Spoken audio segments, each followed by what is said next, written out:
కావాలనైనా నీ వస్తువులతో నాకు నిమిత్తం లేదు అని చెప్పాడండి. అది పరమశివుడు, అది పరమశివుడు.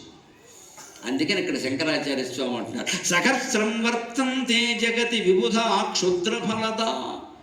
మన మతంలో ఒక రహస్యం చెబుతాం. ప్రధాన దేవతలు ముగ్గురండి. ఇది శాస్త్రీయ మతం. ముగ్గురు ఎందుకుంటారు? ముగ్గురు ఎవరు? శివుడు, పార్వతి, విష్ణు. ఈ ముగ్గురు ప్రధాన దేవతలు. ఇక మిగిలిన దేవతలను మీరు ఎవరైనా చెప్పండి, వీరికి చుట్టాలో, సంతానమో, పరివారమో, సేవకులో, స్నేహితులు, ఏదో ఒక రిలేషన్ ఉంటుంది. మొత్తం మీద ఈ ముగ్గురే దేవతలు. ఈ ముగ్గురు ఎందుకండి? మన నమ్మకం కాదు, ఇది శాస్త్రీయమైన విషయం. ఈ సృష్టి మొత్తం ఏర్పడడానికి సైంటిస్టు చెప్పిన కారణం ఏమిటో తెలుసా? 3 dimensions, 3. 1 time, 2 space, 3 causation. Time, space and causation శాస్త్రజ్ఞులు చెప్పిన మాట. కాలం, దేశం, ప్రదేశం, ఈ రెండింటి మధ్యలో ఉండే కార్యకారణ సంబంధం కాజేషన్ అంటే అర్థం. అది సరిగ్గా మీరు గమనించండి. ఆ టైం ఎవరో తెలుసా? శివుడు. అందుకే సదాశివక. సదా అంటే టైం కదా, సదా అంటే ఎల్లప్పుడు. సదాశివుడు అనే మాట ఒక్క శివుడికే ఉంది. సదా విష్ణువు, సదారాముడు, సదాకృష్ణుడు కూర్చుని చేల్తా. శివుడు ఒక్కడే సదాశివుడు. రెండో దేవుడికి ఆ పేరు ఉండదు. దేవతల పేర్లు విచిత్రంగా ఉంటాయి. మీరు స్వామి అన్న పేరు ఎవరికి ఉందో తెలుసునండి? ఒక సుబ్రహ్మణ్య స్వామికే మొదట ఉండేది, మిగిలిన దేవతలకు లేదు. మిగిలిన దేవతలందరూ ఆయన దగ్గర నుంచి ఎరువు తెచ్చుకున్నారు మొత్తం. స్వామి అంటే సుబ్రహ్మణ్య స్వామి, సదాశివుడు అంటే సదాశివుడు ఒక్కడే. అంటే ఎప్పుడూ ఉండేవాడు శివుడు, సదాశివగా. సదా విష్ణువు, సదా రామగా, సదాశక్తి కూడా ఉండదు. మీకు ఆ పేరే లేదు ఎక్కడ నామాల్లో. సదాశివగా అనేది మాత్రం ఉంది ఇక్కడ. విష్ణువు వ్యాప్నోతీతి విష్ణువు. పాండిత్యం తెలిసిన వాళ్ళందరికీ తెలుసు. విష్ణుత్వం అంటే వ్యాపించడం. వ్యాపించింది ఏది? ప్రదేశం, స్పేస్. అంటే టైంకి ఎవరు ప్రత్యేక అంటే శివుడు ప్రత్యేక. స్పేస్ ప్రదేశానికి ఎవరు ప్రత్యేక? విష్ణువు ప్రత్యేక. ఈ రెండింటి మధ్యలో ఉండే కార్యకారణ సంబంధమే కాజేషన్. అదే ఆది పరాశక్తి లలితా పరా భట్టారిక, శివుడు భార్య. ఆయన భార్య ఎందుకైంది? ఈయనకి చెల్లెలు ఎందుకైంది? ఇద్దరు మనుషులు, పెద్ద మనుషులు వ్యాపారం చేయాలి అంటే వీళ్ళ చెల్లెల్ని వాళ్ళు చేసుకోవడమో, వాళ్ళ చెల్లెల్ని వీళ్ళు చేసుకోవడమో చేస్తే వ్యాపారం సుఖంగా ఉంటుంది. అనుమానం వీళ్ళ అన్నదమ్ములతో వ్యాపారం కలిసి రాదు, బావమరితో వ్యాపారం చేస్తే కలిసి వస్తుంది. ఎందుకు తెలుసా? ఏదైనా తేడా వస్తే మధ్యలో ఈవిడ ఉంటుంది లేడీ, ఈవిడ ఉంటుంది లేడీ ఉండి, ఈ పూట మా తమ్ముడికి వదిలేయండి, లాభం వాడికి, ఆడపిల్లలు ఎక్కువ, వాడు పెళ్లి చేసుకోవద్దంటే ఈ మొగాడు ఏం చేస్తాడు కదా, అన్నం పెట్టదు ఇక్కడ, వదిలేస్తాడు. అదే అన్నదమ్ములు ఇద్దరు కలిసి వ్యాపారం చేసేయాలనుకోండి, ఇద్దరు ఆడాళ్ళు వదలను. వాళ్ళేనా మనది లేదా? ఎందుకంటే ఆవిడ పుట్టిల్లు వేరే, ఈవిడ పుట్టిల్లు వేరే. అది బావమరుదులు వ్యాపారం చేస్తే ఈవిడికి తమ్ముడి మీద ప్రేమ ఉంటుంది, భర్త మీద ప్రేమ ఉంటుంది. అందుకని పోన్లండి ఈసారి లాభం మా తమ్ముడికి వదిలేయకూడదా, మనం బాగానే ఉన్నాం కదా అంటుంది. ఒకవేళ ఇంట్లోనే నష్టం జరిగిందనుకో, తమ్ముడిని పిలిచి, ఒరే ఇంటి ఆడపడుచును కదరా, ఆ పాటి 10 లక్షలు నాకు వదిలేలేవా, పట్టుకుని వేలాడాలా? మీకు బోల్డ్ ఆస్తి ఉంది కదా, నాన్న మీకు ఇచ్చాడు, నాకు ఏమి ఇచ్చాడు రా, పసుపు కుంకుమలు ఇచ్చాడు అంతే కదా, నాకు వదిలేలేవా అని తమ్ముడికి చెబుతుంది. తమ్ముడికి భర్తకి ఇద్దరికీ చెప్పగలిగిన స్త్రీ అండి ఆవిడే లలితా పరా భట్టారిక. ఈ సృష్టి తిన్నగా నడుస్తుందంటే వ్యాపారం చేస్తున్నది బావమరుదులు. ఎవరంటే శివకేశవుడు.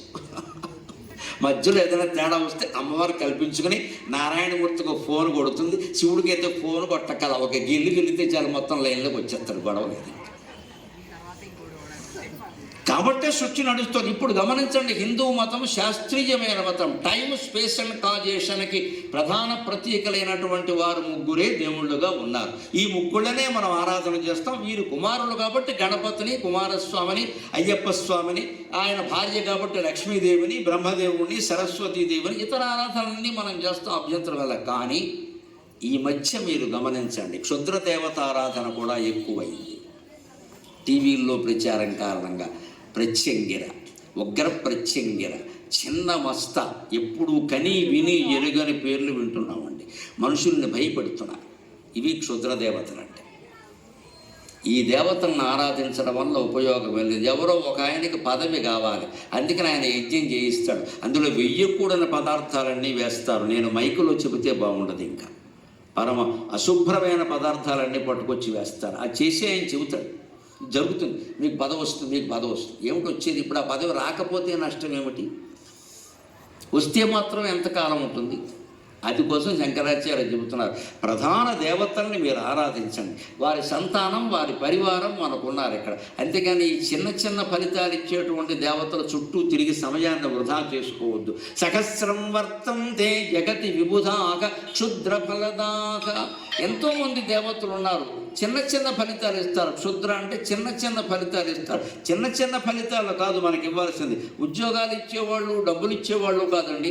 ఉద్యోగం ఉన్నా లేకపోయినా, డబ్బులున్నా లేకపోయినా, అందంగా ఉన్నా లేకపోయినా, ఆరోగ్యంగా ఉన్నా లేకపోయినా, స్థిరమైనటువంటి జ్ఞానంతో ఉండేటువంటి ధైర్యాన్ని ఇవ్వాలమ్మా. అది దైవానుగ్రహం, అది ఈశ్వరానుగ్రహం. ఏదో కావాలంటే ఇచ్చేవాడు దేవుడు కాదమ్మా.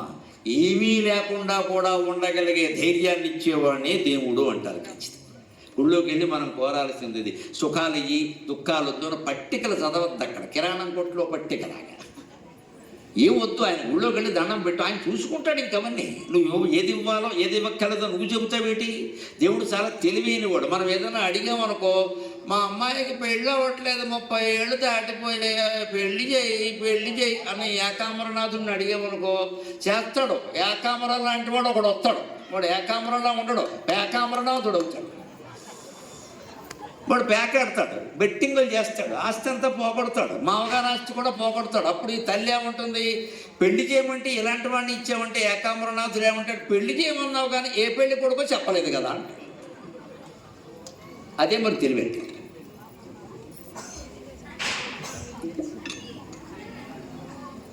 మనకి ఎన్ని తెలివితేటలుంటే మనం పుట్టించిన దేవుడికి ఎన్ని తెలివితేటలు ఉంటాయండి. అందుకే మనం ఎప్పుడు అజ్ఞానంతో గుళ్ళోకి వెళ్ళి కోరికలు కోరకూడదండి. స్వామి అన్యథా శరణం నాస్తి త్వమేవ శరణం మమ తస్మాత్ కారుణ్య భావేన రక్ష రక్ష మహేశ్వర. నాకెవరూ దిక్కు లేరు, నిన్ను నేను శరణ పెడుతున్నా. నా జీవితం మొత్తానికి నువ్వు బాధ్యత వహించమని కోరితే కామాక్షి సమేతంగా ఏకాంబరనాథుడు సిద్ధంగా ఉన్నాడండి. ఇన్ని వేల మంది జీవితాలకి బాధ్యత వహిస్తాడు. ఎందుకని ఇన్ని వేల మందిలో అంతర్యామి రూపంలో ఉన్నది ఆయనే. మొత్తం జీవితాన్ని అర్పించాలి. ఈ చిల్లర కోరికలు కోరకూడదు. అందుకే చెబుతున్నాడు శంకరాచార్య, సహస్రం వర్తంతే జగతి విబుధా క్షుద్ర ఫలదాక నమన్యే స్వప్నే వా తదనుసరణం తత్కృత ఫలం. నేను కలలో కూడా వారిని అనుసరించను, వారిచ్చే ఫలితాలు నాకు అక్కర్లేదు. ఇంత స్థిర నిశ్చయంతో ఉండాలి. ఎందుకని? స్వామివారి సన్నిధి ఎలాంటిదంటే హరిబ్రహ్మాదీనామపి నికట భాజాం అసులభం. హరి విష్ణువుకి, బ్రహ్మదేవుడికి వీళ్ళకు కూడా సాధ్యం కానిదిరా. ఉదాహరణ ఉంది. బ్రహ్మదేవుడు గిరిజా కళ్యాణంలో కూర్చొని ఆత్మజ్ఞానంతో శివస్మరణ చేయడం మానేసి పార్వతీదేవికే చూశాడా లేదా? రాక్షసులు తపస్సు చేస్తే వరాలు ఇస్తున్నాడా లేదా? మళ్ళీ బాధ వచ్చి విష్ణుమూర్తి దగ్గరికి వెడుతున్నాడా లేదా? ఆయన కూడా ఆత్మధ్యానంలో ఆత్మస్మరణతో ఉంటే ఆ కష్టాలు రావండి ఎవరికైనా సరే. విష్ణుమూర్తి అయినా సరే ధ్యానం చేయాల్సిందే, ఎప్పుడూ నిష్ఠతో ఉండాల్సిందే, లేకపోతే అహంకారానికి లోనవుతారు. శివరాత్రి కథ లెక్క. బ్రహ్మ విష్ణువు ఇద్దరు ఉండి దెబ్బలాడుకుంటున్నట్టు. దృష్టికి నేను మూలం అంటే నేను మూలమని, వీళ్ళిద్దరిలాగా నేను అనుకునేలోగా ఒక పెద్ద లింగం ఆవిర్భవించింది అక్కడ. అదేనమ్మా అరుణాచలేశ్వర లింగం. అదే ఆ అగ్నిలింగం. అపూర్వమైన అగ్ని తేజస్సుతో ఇద్దరికీ కళ్ళు చెదిరిపోయేలాగా అరుణాచలేశ్వర లింగం, అగ్నిలింగం ఆవిర్భవించింది అక్కడ. ఆవిర్భవిస్తే వీళ్ళు ఏమనుకోవాలి? మన ఇద్దరం దెబ్బలాడుకుంటుంటే మధ్యలో ఏదో వచ్చింది, పైగా అంతూ దరిగి లేకుండా పైకి దిగిపోతుంది అంటే ఇదే మూలమని అనుకోవాలిగా. అహంకారం అనుకోనివ్వదండి. బ్రహ్మైనా అంతే, విష్ణువైనా అంతే. పైగా వాళ్ళ కర్మ ఏమిటంటే మనకి మనపాటి అహంకారం ఉంటుంది, వాళ్ళకి వాళ్ళ స్థాయిలో ఉంటుంది అహంకారం. అది దిగడం కూడా కష్టం.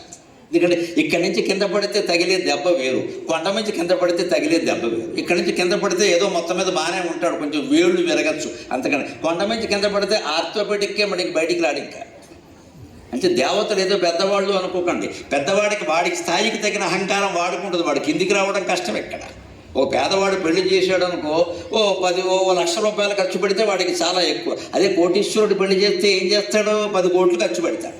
వీడి కూతురైనా వాడి కూతురైనా కాపురం చేసేది 2 ఏళ్ళు 3 ఏళ్ళు ఎవరో నిర్ణయించలేరు. ఇక్కడ నువ్వు ఖర్చు పెట్టిన డబ్బులు బట్టి కాపురాలు ఉండవు. ఇక్కడ పేద గొప్ప అని బట్టి ఉండవు. అంచేత పై స్థాయికి వెళ్ళిన కొద్దీ ఇబ్బందులు ఏమిటంటే ఖర్చులు కూడా పై స్థాయిలోనే ఉంటాయి, చిన్న స్థాయిలో ఉండవు. ఇంకా అహంకారాలు కూడా అంతే. అందుకని వాళ్ళ అహంకారాలు పెరిగిపోయి ఏం చేశారంటే విష్ణుమూర్తి వరాహ రూపం ధరించి వరాహ అవతారం అలవాటు కదా, ఎక్స్పీరియన్స్. అందుకని కిందకి వెళ్ళాడు తవ్వుకుంటూ, జనం మూలం చూద్దాం ఏం కనపడాల, అలా తవ్వుకుంటూనే వెళ్ళాడు పాపం. బ్రహ్మదేవుడు అలా కాదుగా, ఆయనకు ఒక తలకాయ, ఆయనకు 4 తలకాయలు కదా, తలకాయలు ఎక్కువైన కొద్దీ తెలివి ఎక్కువగా ఉంటుంది. అందుకని ఈయనేం చేశాడు, హంసవాహనం మీద పైకి వెళ్ళాడు. శివరాత్రి కథ అది, పైకి వెళ్ళాడు. ఆయనకి పైన ఏం కనపడలా, ఆయన కింద ఏం కనపడలా. ఏం కనపడుతుంది, అంత వాళ్ళలోనే ఉంది. వాళ్ళలో వాళ్ళు చూసుకోవడం మానేసి కింద పైన చూస్తున్నారు ఇక్కడ. ఆ తర్వాత కొద్దిసేపటికి విష్ణుమూర్తి బయటకు వచ్చాడు. కానీ ఆయన నిజాయితీపరుడు, పౌరుషం వచ్చిన నిజాయితీ ఉంది. వెంటనే వచ్చి ఒప్పేసుకున్నాడు, నేను ప్రయత్నించాను, వరాహ రూపం ధరించి తవ్వాను, ఈ మహాశక్తి ఏమిటో కానీ దీని మూలం నాకు దొరకల అని ఒప్పేసుకున్నాడు. బ్రహ్మదేవుడికి తలకాయలు ఎక్కువ కదా, ఒప్పుకోడు. పైకి వెళ్ళేసరికి పొగరు వచ్చింది. ఎందుకు ఒప్పుకోవాలి, ఇక్కడ ఎవరు లేరు కదా, చూశానంటే మాత్రం ఎవరికి తెలుసు, వీడియోలు లేవు కదా, సీసీ కెమెరాలు లేవు కదా, చూశానని చెప్పేద్దాం అంటే దొంగ సాక్ష్యాలు చెప్పడం. బ్రహ్మదేవుడితో మొదలైందమ్మా, ఇక మన తప్పే ఉంది ఇక్కడ, చెయ్యని పని చేశానని చెప్పడం అప్పుడు మొదలైంది. పైగా ఆయన ఒట్టివాడు ఊరికే రాలా, మొగలి పువ్వుని ఆవుని బెదిరించి సాక్ష్యంగా తెచ్చుకున్నాడు ఇక్కడ. అందుకే ప్రాముసరైనటువంటి మీద 2 సాక్షులు సంతకాలు ఉంటాయి. ఇది అప్పటి నుంచే వచ్చింది ఇక్కడ. ఇందుకు సాక్షులు అని 2 పెడతారు. ఒకడు పెడితే నోటు చెల్లదు, 3 30 మంది పెడితే నోటు చాలదు, ఒకరే పెడితే చెల్లదు, 6 పెడితే చాలదు. అందుకని 2 పెడతారు. 2 ఎందుకు పెడతారంటే సృష్టి ప్రారంభంలో వచ్చిన శివరాత్రి నాడు చూడని శివుణ్ణి చూశాను అనడానికి సాక్షిగా 2 తెచ్చుకున్నాడు సాక్షులు. ఒకరు మొగలి పువ్వు, 2 గోవు. అందుకని ఆ 2 వచ్చి మేము చూసామని బ్రహ్మదేవుడు బెదిరిస్తే, అంటే బెదిరించి సాక్ష్యం చెప్పించడం అప్పటి నుంచి ఉందండి. కలియుగంలో కర్మ అంటారేంటి, కృతయుగం కూడా ఇలాగే ఏడిచింది. మనుషులు ఎప్పుడు ఒకలాగే ఉన్నారు, మనం ఏదో చెప్పుకుంటాం కానీ అక్కడ చూసి. అందుకని ఈ మొత్తం వ్యవహారాన్ని కిందకు వచ్చాక శివుడు బదలగొడి వారేశాడు. విష్ణుమూర్తి నిజాయితీగా ఒప్పుకున్నాడు, చూడలేదని. బ్రహ్మదేవ నీకు ఒళ్ళు పొగరెక్కింది. అప్పుడు పార్వతీ కళ్యాణం అప్పుడు ఒక తల తీసేసి మిగిలిన ఉంచాను, అది తప్పైంది. మొత్తం లేపేసి ఉంటే గొడవ వదిలిపోయింది. నువ్వు చూసావా, ఏం చూశావు అని బ్రహ్మదేవుడికి శాపం ఇచ్చి, మొగలు పువ్వుకి శాపం ఇచ్చి, గోవుకు కూడా శాపం ఇచ్చాడు. ఏమిటి బ్రహ్మదేవుడికి ఏమిటి, నీకు పూజ లేకుండాగాక అన్నాడు. ఎక్కడా బ్రహ్మ ఆలయం కట్టారు, బ్రహ్మదేవుడికి పూజ చెయ్యరు. కానీ ఒక బ్రాహ్మణుడుగా నేను బ్రహ్మదేవుడిని అవమానించి మాట్లాడలేను. బ్రహ్మదేవుడికి పూజ లేదంటే అంతరార్థం ఉంది.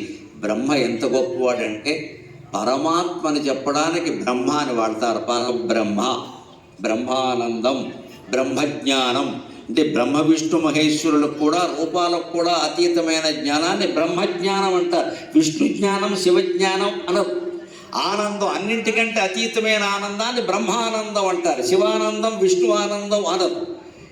ఋషుల్లో గొప్పవాడు ఎవరంటే బ్రహ్మర్షి, ఆయన్ని మించిన వాడు లేరు. ఇంకా వశిష్ఠుడు బ్రహ్మర్షి. ఆ బ్రహ్మశబ్దాన్ని పరమాత్మకి వాడతారు. బ్రహ్మదేవుడికి పూజ లేదంటే అర్థం ఏమిటంటే నీ పూజల వల్ల, ఆరాధన వల్ల దొరికే పరబ్రహ్మ కాదయ్యా ఆయన. ఇవన్నీ మర్చిపోయి నేనెవరు అని ఆలోచిస్తే దొరుకుతాడు బ్రహ్మ అని. ఆయన పూజ లేదంటే అది ఆయన అవమానించకూడదు. మనం కథలో ఉండే అంతరార్థం గ్రహించాలి. ఇప్పుడు ఇంకో రహస్యం వినండి. 2 కిందకి